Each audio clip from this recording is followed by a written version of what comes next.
see, I never got it. All right, let's do it. Who wants to start?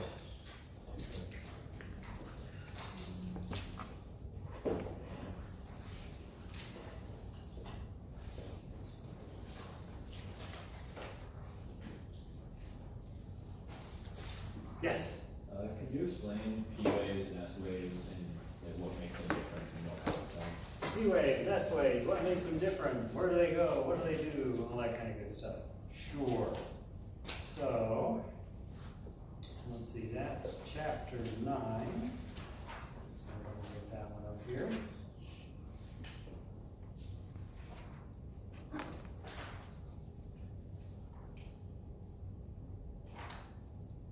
Okay, so what does P stand for?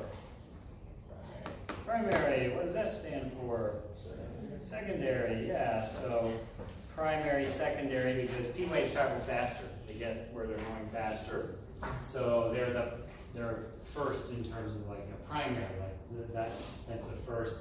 Whereas the S waves from the earthquake will arrive secondarily to the P waves. And the main difference between them in terms of what kind of waves they are is that P waves are due to compression and stretching in the direction of travel.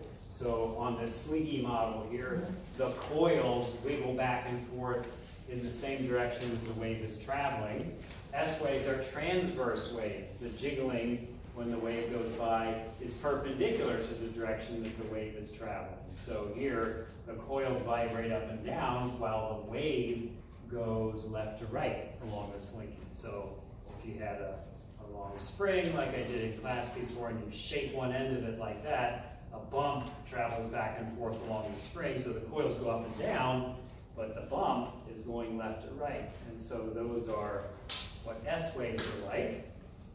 And the thing is that S waves are bending waves. Sometimes S is said to stand for shear. So S waves are bending waves. You bend the material through which an S wave is traveling, whereas P waves are caused by stretching and compressing the material. So they are different in terms of what they can travel in. For P waves, they can travel in anything. They can travel in liquid or solid or gas.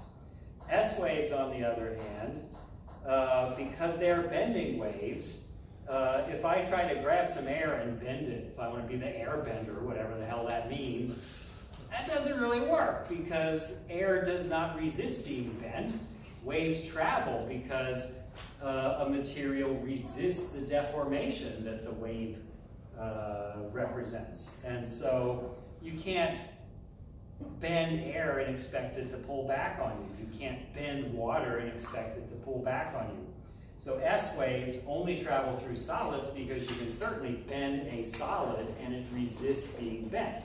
So S waves can travel only through solids, whereas P waves can travel through anything, solid, liquid, or gas.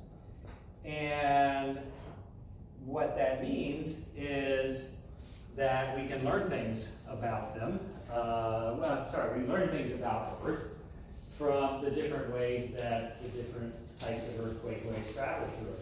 So in particular, what we find is that if I have an earthquake at some location on Earth, that I can't get S waves on the other side of the Earth from the earthquake. And that tells us that the Earth has liquid in its core. The fact that the Earth has liquid in its core means there's no path that an S wave can take that'll get it from the earthquake to the other side of the Earth because it can't travel through that liquid outer core. Whereas P waves are able to do that. And so we do get P waves on the other side of an Earth from an earthquake. We don't get S waves. And that is how we know that Earth has liquid in its core. The fact that S waves are able, P waves are able to go through the core and get to the other side of the Earth. P waves are not able to go through the core and get to the other side of the Earth. And then the other thing is that both types of waves, if they meet a discontinuity, would bend through it, except that the liquid outer core means that the S waves are not able to get into it in the first place. But the P waves are able to get into the liquid outer core. Their path bends when they enter it because there's a sudden change in the speed of the waves when you go from the solid mantle to the liquid outer core. But the big picture is two different types of waves. One can travel through liquids, solids, and gases. That's the P waves. The S waves can only travel through solid. And that means that's how we know that the Earth has a liquid outer core, that only one of the types of waves makes it to the other side of the Earth in an earthquake. Yeah. So always the P waves are compression, stretching, and then the S waves are up and down. And which one travels faster? That P waves? Yes, P waves travel faster. Primary, think of primary versus secondary.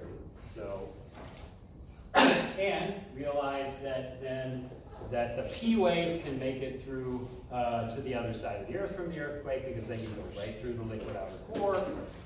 The S waves aren't able to do that, so we don't see S waves on the other side of the Earth from an earthquake. That's because the core is liquid. That's what tells us that the core is liquid. Any more questions about P waves and S waves?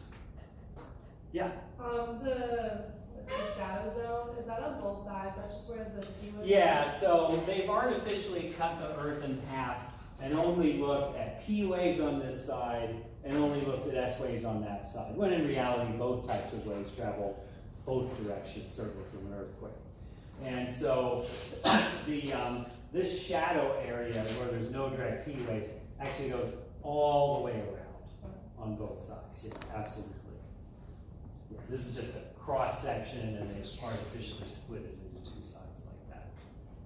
Any other earthquake wave questions? All right, what's next? Yeah. How many node-based questions do you think there would be? I don't remember. There's several. It's not going to dominate the test, but there are several moon-based questions. Something like 4 or 5. Yes? Can you review tidal heating a little bit? And does that affect all the moons of the Jovian planets or just some of them? No, it only affects some of them. Tidal heating only affects some of the moons of the Jovian planets.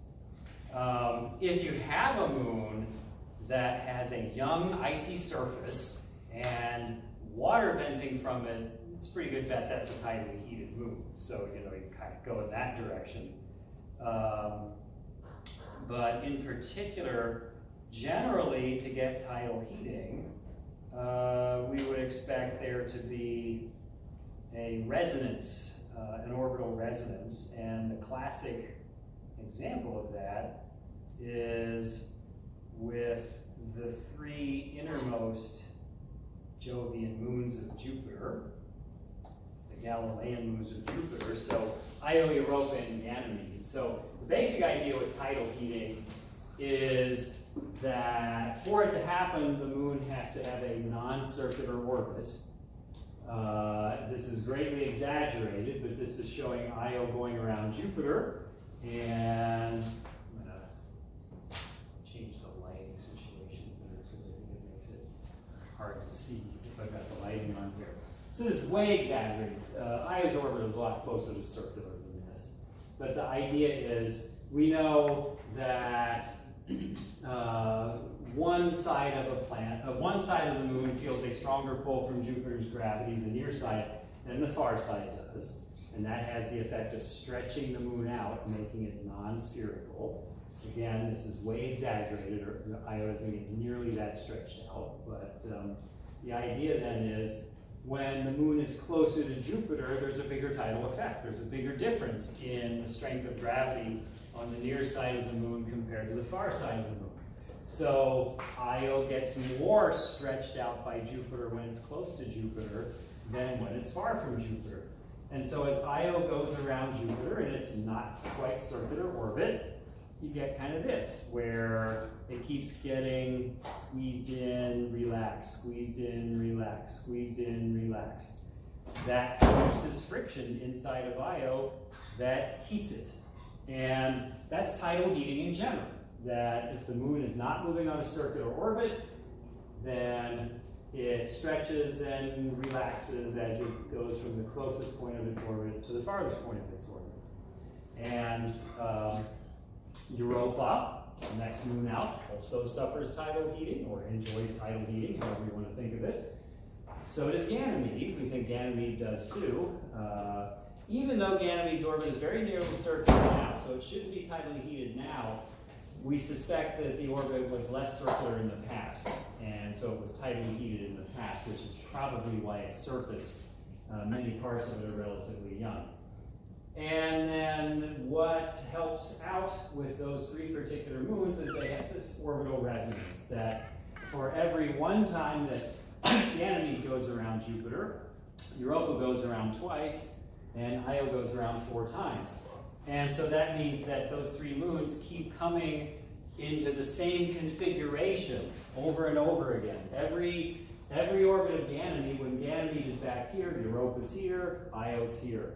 They keep lining up with one another at the same parts of their orbits and giving each other gravitational tugs at the same parts of their orbits, and the effect of that will be to stretch the orbit out away from a circular shape so that tidal heating can occur.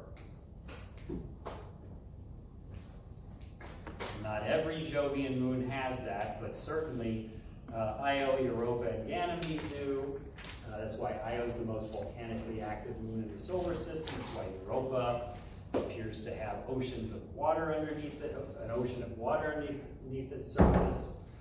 But Callisto, for example, the next moon out, is not tidally heated. What's Yes. Ganymede made of again? Ganymede is rock and ice. Yeah, so it's got a rock core and an icy, rocky outer portion.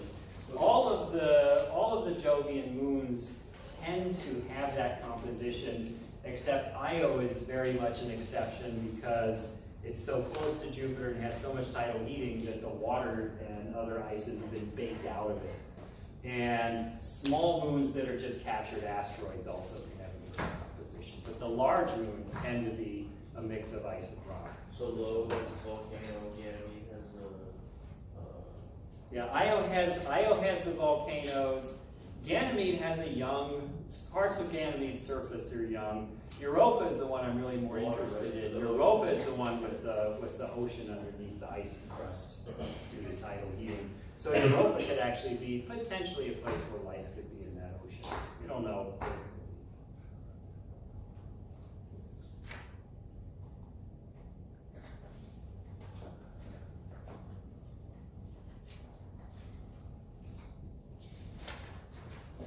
What about Titan? Titan. Yeah, what about Titan? So Titan, what's very unique about Titan? What does it have that no other moon in the solar system has? nitrogen? It definitely has a lot of nitrogen in its atmosphere, yeah. Titan is the only moon in the solar system that has an extensive atmosphere. It makes it unique. Its atmosphere is actually thicker than Earth's atmosphere. And it has rain, but it's not rain of water, it's rain of ethane and methane, organic compounds. And so Titan in some ways is like a very cold version of Earth, where you've got lakes and rivers and so forth, but instead of water, it's methane and ethane. And it's got a thick atmosphere of nitrogen mostly, from the breakup of ammonia by ultraviolet light. So how's it heated again? Is it by tidal heating or is it by a different force? It would be most likely tidal heating, yeah. Because it's too small to have retained a lot of radioactive heating and so forth. Generally, the Jovian satellites are many of them are geologically active, and that would be totally surprising if they were just orbiting the sun by themselves, because they wouldn't have tidal heating. Yeah. So there's 2 things that tend to explain it. Tidal heating combined with the fact that it's easier to be geologically active if you're made of ice or have a lot of ice than if you're made of only just rock and metal, because ice is much more pliable, melts more easily, and so forth, and flow much more readily and so forth. So it's easier to be a geologically active world if you're an icy world than a great silicate world or iron world or whatever. Yes? Did you ever detail the comments in the Tacoma and all those I could, except I'm not making you know that because we didn't cover that section. Yeah. Thank you. Yeah, we skipped that section. Or you like, the rays and shit, like the X-rays and all that? You mean like in the electromagnetic spectrum? Is that what you're talking about? You should know the order. I don't expect you to know like these specific wavelengths, except for visible light. So I want you to know that for visible light, that the shortest wavelengths humans can see is about 400 nanometers, the longest is about 700 nanometers, and colors of the rainbow, right? The Roy G. Biv business, red, orange, yellow, green, blue, indigo, violet, and which is the long wavelengths? Is it the red or the blue end that's the long wavelength end?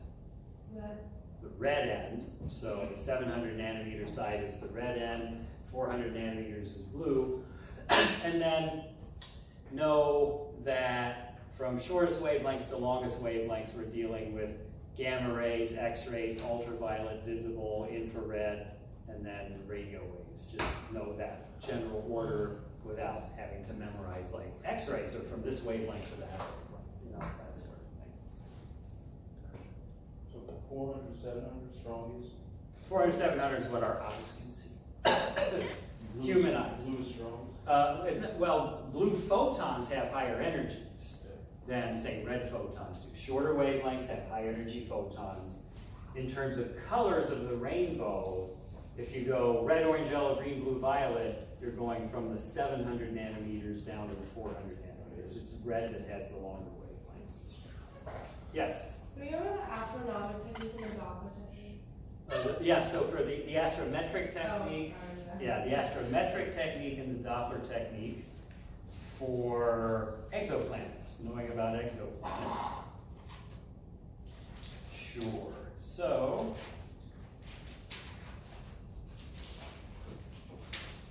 for the astrometric technique, which is really hard to pull off, and basically that's more for the future in terms of studying exoplanets because it takes the ability to really precisely measure star positions. And so there's a satellite been launched that's going to be able to do that. But right now, I don't think that there's any planets around normal stars that have been discovered by the astrometric technique. But when they are, it'll be because of the fact that a star like our sun is not just sitting at the center with the planets going around it, because the planets exert gravity on the sun, just like the sun exerts gravity on the planets. So, for example, with Jupiter and the sun, it's not true that the sun's just sitting there with Jupiter going around it. Both Jupiter and the sun are orbiting the center of mass of the solar system. If it was just Jupiter and the sun, the two of them would just go around the center of mass of the solar system. The sun's motion is more complicated than just moving around a circle around the center of mass, though, because of the fact that there's other planets tugging on it as well. But if you could, from some other star system, extremely precisely measure the sun's changing position on the sky, in principle, you could infer that it's got planets tugging on it. So that's the idea with the astrometric technique, is very sensitive measurements of the planet's position can tell you that. For the Doppler technique, because that was the other one you asked about, the Doppler technique, it again utilizes the fact that the planet is causing the star to also move, but instead of measuring the star's position, we measure the shifts in the wavelengths of spectral lines in the star spectrum. In particular, when a star is moving towards Earth, we see a blue shift. We see the wavelengths get shorter. And when the star is moving away from Earth, we see the wavelengths get longer. And so if you have a sensitive spectrometer, you can actually measure that. Here are the measurements for the star 51 Pegasi, which was the first normal star discovered to have a planet around it. And so what this is showing is that sometimes 51 Pegasi was moving away from us, and sometimes 51 Pegasi was moving towards us. And so we see this up and down variation in the velocity of 51 Pegasi towards us and away from us. And the scientists were able to determine that it had a planet around it. Yeah. Is that by looking at the brightness of it, or is that? No, by it's not the understanding? brightness. No, it's not the brightness here. That is the transit method. That's the third technique. Yeah. That's the transit method. The transit method is the one where you take advantage of the fact that if a planet passes in front of the star, it blocks some of the light from the star. And so every time the planet does that, the star's brightness takes a dip. And that's how most planets have been detected, is by the transit method. Only a small fraction of planets will in fact have the alignment with our line of sight necessary for that. But by observing many thousands of stars, the Kepler mission, for example, was able to detect a lot of planets via the transit method, and now TESS is going to start doing the same thing.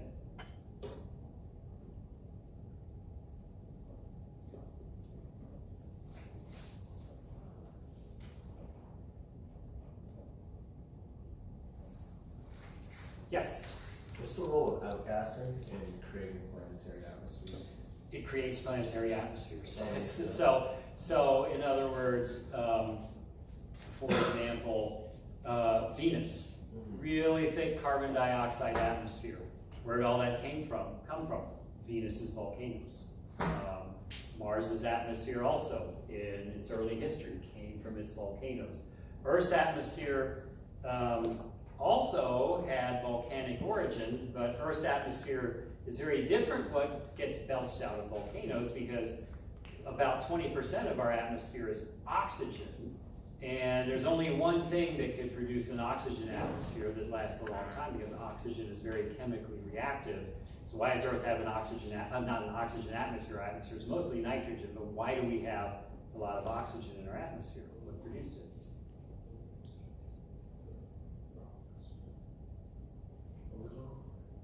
Ozone is made by breaking up or from ultraviolet light interacting with oxygen. So you're not going to get ozone unless you've got an oxygen atmosphere. But what's unique about Earth in the solar system that gives us an oxygen atmosphere? Location. Nope. Photosynthesis. Bingo. Photosynthesis. Yeah, plants make it. Oxygen is a byproduct of photosynthesis. If photosynthesis stopped, then in a few thousand years, Earth's atmospheric oxygen would combine with the surface rocks and go away. So oxygen in the atmosphere is a signature that there's photosynthesis in Earth. It's biological.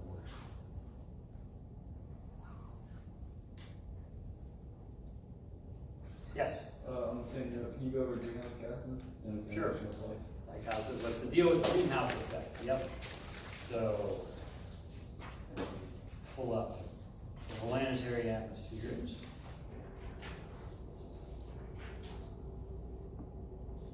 So fundamentally, a greenhouse gas is a gas that is transparent to visible light. Visible light can pass through it easily. But on the other hand, it's opaque. It's good at absorbing infrared light. And they make the atmosphere warmer by this process. So in other words, suppose that Earth had no atmosphere, then the only thing that would be warming the ground is direct sunlight from the sun. But when you throw in greenhouse gases in the atmosphere, then we've got another source of energy for the ground, essentially. So in other words, the idea is sunlight shines upon the Earth. The Earth reaches a temperature such that it emits infrared radiation, just like our bodies do. We emit infrared radiation. No atmosphere would mean that that infrared light would just go straight into space, but instead what happens is greenhouse gases in our atmosphere absorb that infrared radiation. That makes the atmosphere warm. Anything that's warm emits radiation. Our atmosphere gets to the temperature where it emits infrared radiation. And so that means that instead of just sunlight warming the ground, sunlight plus the warm atmosphere is warming the ground. It works out, kind of surprisingly, that at sea level, if you're out at sea level in the middle of the day, you're getting about twice as much energy shining upon you from the atmosphere as you are directly from the sun. The sun is actually a bigger source of heating for the ground than direct sunlight is. And that wouldn't be true without the greenhouse effect.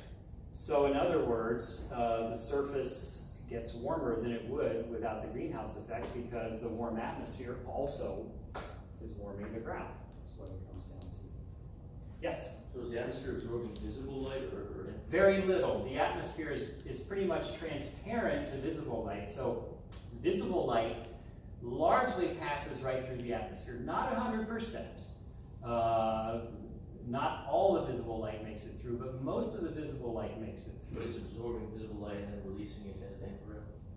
The surface is, yeah. The surface is absorbing visible light, and it also reflects it, otherwise you wouldn't be able to see the ground. But the surface absorbs visible light, gets warm, and it emits infrared radiation in response to that. Yes? What's the runaway greenhouse effect?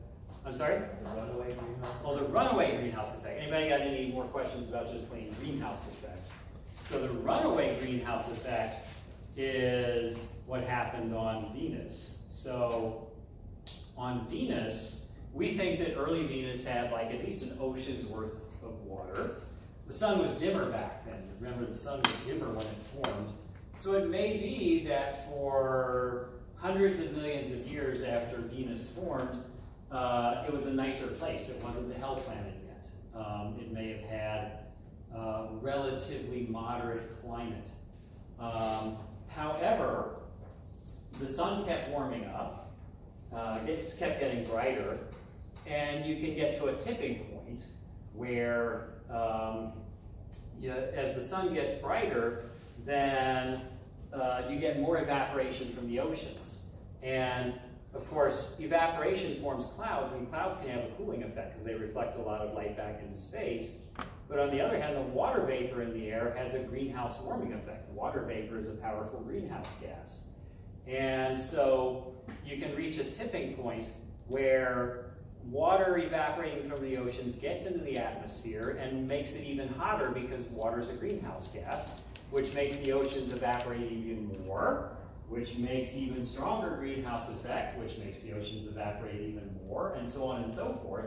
So you can start having your oceans evaporate away, and furthermore, you lose the water because if you've got a lot of water in the atmosphere, a lot of it manages to make it up to the top of the atmosphere and get broken apart by ultraviolet light. The hydrogen can fly off into space, and then you can't rebuild those water molecules anymore. So we think that's how Venus lost its atmosphere, is via a runaway greenhouse effect, where water was broken apart by UV light in the upper atmosphere and then permanently lost because the hydrogen escapes and you can never rebuild those water molecules again. And then meanwhile, if there's no water, you no longer will have this process on Earth where water keeps scrubbing CO2 out of the atmosphere. Most of the volcanic CO2 emitted on Earth has been converted into carbonate minerals. It gets locked away in carbonate minerals. On Venus, without a water cycle like that, without water, that doesn't happen. Rain doesn't scrub CO2 out of Venus's atmosphere, and so it just keeps piling up. And so as a result, Venus today has a really thick carbon dioxide atmosphere and a really extreme greenhouse effect.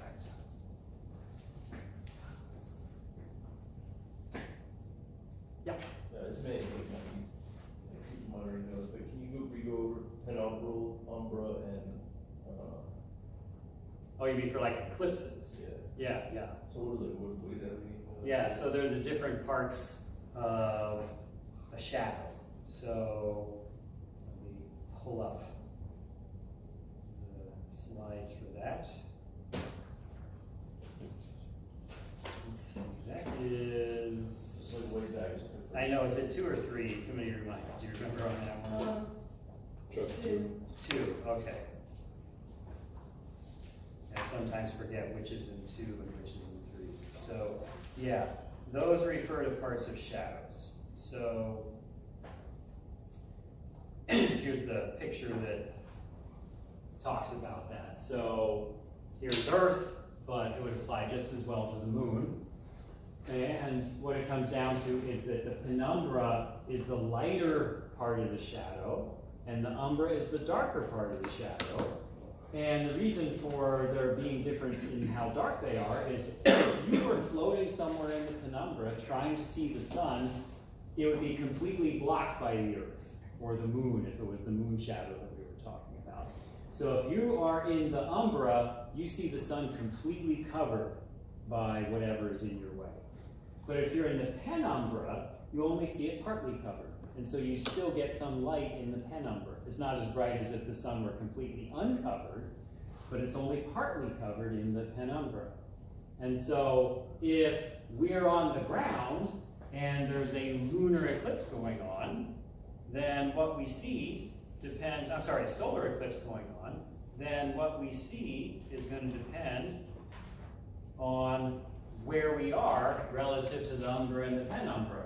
So if you have a total eclipse, then the moon's umbra, if the moon is close enough to Earth, just barely reaches the ground and sweeps out a path along Earth's surface. And anybody who's standing in that path will observe a total eclipse when the umbra is on their portion of ground, because that's when the moon is completely blocking the sun.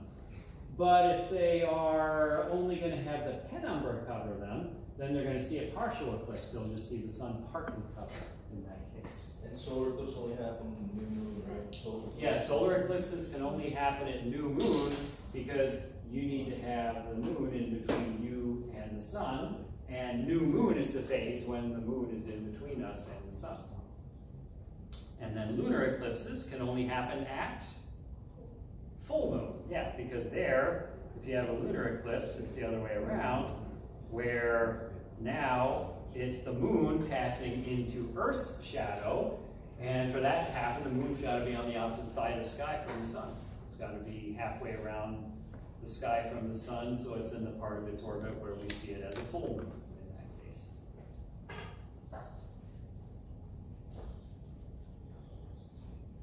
Yes? Can we go over the interior structures of the Jovian planets? The interior structures of the Jovian planets. Yes, we can certainly do that.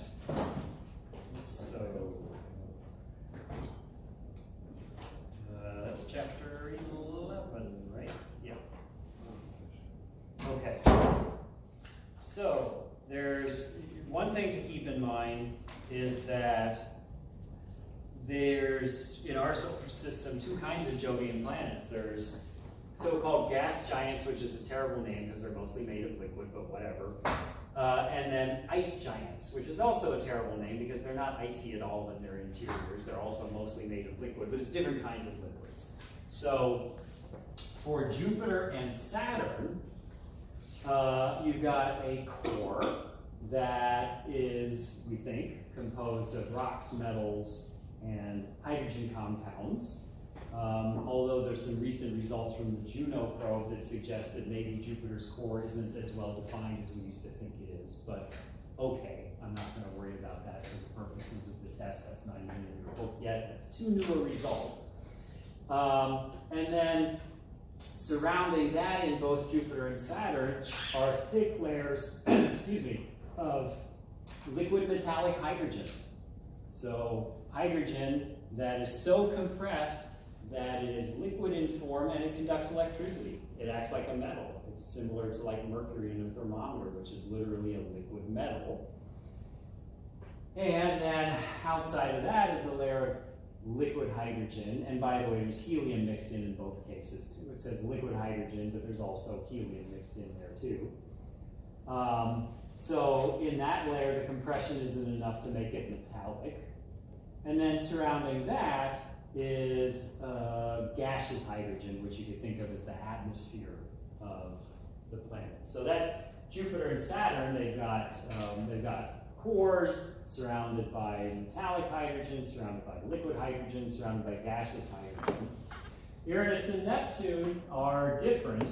They are not massive enough in order to squeeze hydrogen enough to turn it into a liquid much less liquid metallic hydrogen. And instead, the other two Jovian planets, Uranus and Neptune, got so-called ice giants. Computer models indicate that they have cores made of rock and metals surrounded by watery mantles. So they have mantles that are mostly liquid water with methane and ammonia dissolved in that water, surrounded on the outside by gaseous hydrogen. So the big difference is that Uranus and Neptune have water between the core and the atmosphere, along with methane and ammonia dissolved in it. Jupiter and Saturn have liquid metallic hydrogen and liquid hydrogen before you get to the gaseous hydrogen atmosphere up top, so to speak.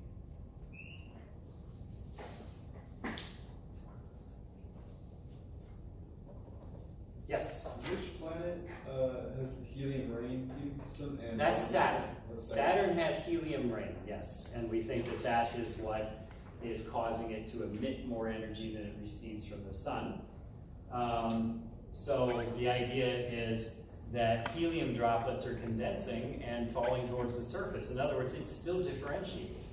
The denser helium is moving towards the core, and friction on those helium droplets heats the interior, and the resulting energy is radiated from Saturn, basically. Jupiter is bigger than Saturn, so it's warmer on the inside, so helium rain hasn't started forming yet on Jupiter. In the far future, you would expect Jupiter to also exhibit helium rain, but at this point, no.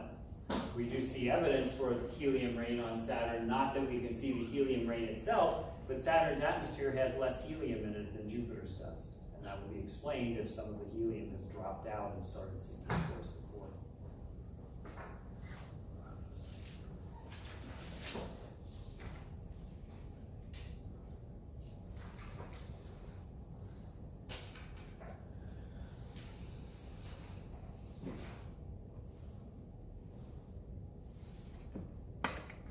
Yeah. So will the questions from the previous two exams be from like the exams that you actually gave, or are they going to be different?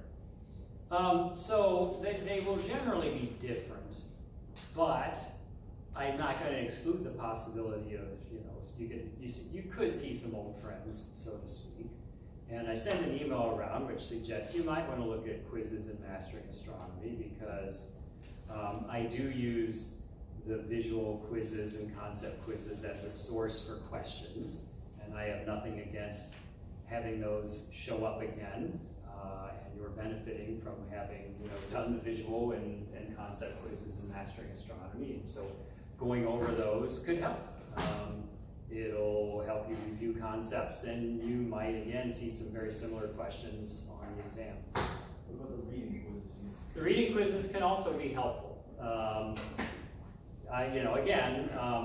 It's not going to all be quizzes, questions from mastering astronomy, but on the other hand, you will see questions that are similar to them, because, frankly,